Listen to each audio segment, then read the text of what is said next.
अथ तन्त्रोक्तम् रात्रिसूक्तम्।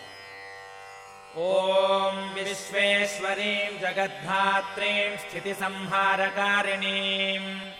निद्राम् भगवतीम् विष्णोरतुलाम् तेजसः प्रभुः ब्रह्मोवाच त्वम् स्वाहा त्वम् स्वधा त्वम् हि वषट्कारस्वरात्मिका सुधा त्वमक्षरे नित्ये त्रिधा मात्रात्मिका स्थिता अर्धमात्रा स्थिता नित्यायानुच्चार्या विशेषतः त्वमेव सन्ध्या सावित्री त्वम् देवि जननी परा त्वयैतद्धार्यते विश्वम् त्वयैतत्सृज्यते जगत् त्वयैतत्पाल्यते देवि त्वमत्स्यन्ते च सर्वदा विसृष्टो सृष्टिरूपा त्वम् स्थितिरूपा च पालने तथा संहृतिरूपाम् ते जगतोऽस्य जगन्मये महाविद्या महामाया महामेधा महास्मृतिः महामोहा च भवति महादेवी महासुरी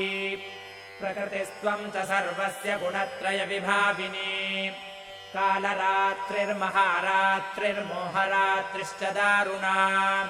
त्वम् श्रीस्त्वमीश्वरी त्वम् ह्रीस्त्वम् बुद्धिर्बोधलक्षणा लज्जा पुष्टिस्तथा तुष्टिस्त्वम् शान्तिः क्षान्तिरेव च खड्गिनी शूलिनी घोरा गदिनी चक्रिणी तथा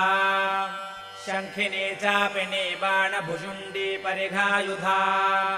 सौम्या सौम्यतरा शेष सौम्येभ्यस्त्वति सुन्दरी परापराणाम् परमा त्वमेव परमेश्वरी यच्च किञ्चित् क्वचिद्वस्तु सदसद्वाखिलात्मिके तस्य सर्वस्य या शक्तिः सा त्वम् किम् स्तूयसे तदा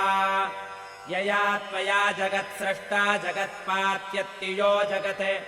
सोऽपि निद्रावशम् नीतः कस्त्वाम् स्तोतुमिहेश्वरः विष्णुः शरीरग्रहणमहमीशान एव च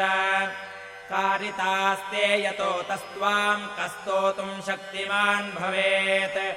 सा त्वमित्थम् प्रभावैस्वैरुदारैर्देवि संस्तुता मोहयैतौ दुराधर्षा वसुरौ मधुकैटभौ प्रबोधम् च जगत्स्वामी नीयतामच्युतो लघु बोधश्चक्रियतामस्य हन्तुमेतौ महासुरौ इति रात्रिसूक्तम्।